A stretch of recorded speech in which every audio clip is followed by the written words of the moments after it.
3, 2, 1, action! En route pour Auradon, les enfants de méchants. Hé les gars, regardez ça!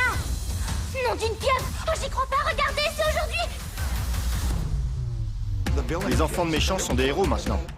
Ces quatre-là ont été sortis de l'île, amenés à Auradon et ils sont devenus gentils. Le jour qu'on attendait tous est enfin arrivé! Dans le premier film, ils étaient mal intentionnés, ils voulaient faire du mal aux gens bien.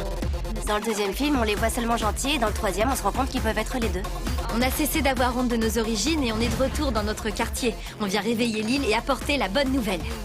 On vient de dire à tous les enfants de méchants qu'on va tous avoir notre chance à partir de maintenant, donc voilà, c'est notre point de départ. Bien, Vermisseau.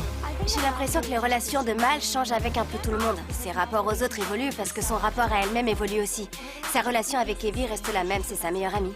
Mais elles auront besoin de s'éloigner un petit peu. De la même façon que Mal devra s'éloigner de Jay et Carlos pour devenir la personne qu'elle est censée être. Pendant 16 ans, c'est moi qui n'ai rien eu du tout! Depuis la dernière fois, Jay a vraiment trouvé sa place. Il a trouvé ce qu'il avait envie d'être et envie de faire. Il devient un homme.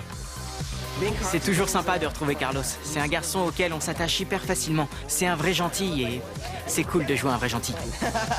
Je crois que ce que je préfère chez Evie, c'est sa générosité. Elle a un cœur énorme et maintenant c'est lui qui dirige chacune de ses décisions. On en prend la mesure dans Descendants 3. Et voilà, Ben et Mal sont fous amoureux. Eh ouais, tu m'as fait ta demande. Tu l'as joué grand romantique. C'est vrai. Il y a une réelle vulnérabilité chez Ben, qui lui permet de laisser à Mal l'espace dont elle a besoin pour devenir la reine qu'elle doit être. Mal, c'est un dragon. Elle a besoin de quelqu'un de particulièrement doux, gentil et sensible auprès d'elle. Et Ben réunit toutes ces qualités.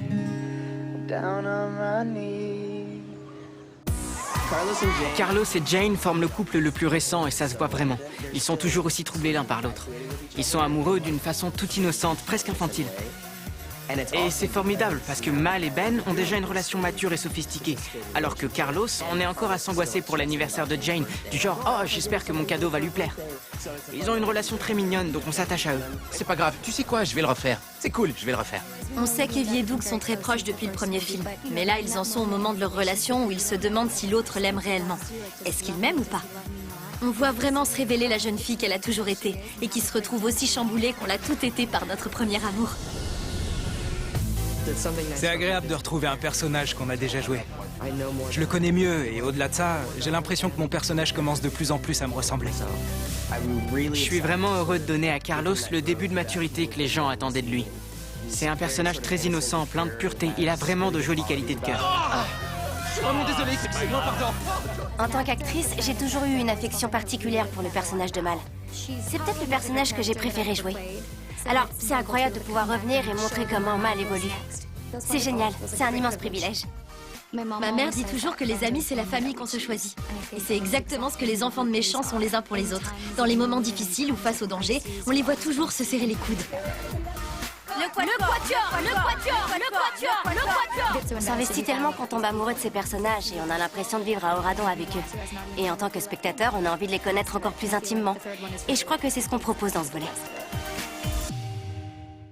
Découvre Descendants 3 dans 6 jours sur Disney Channel.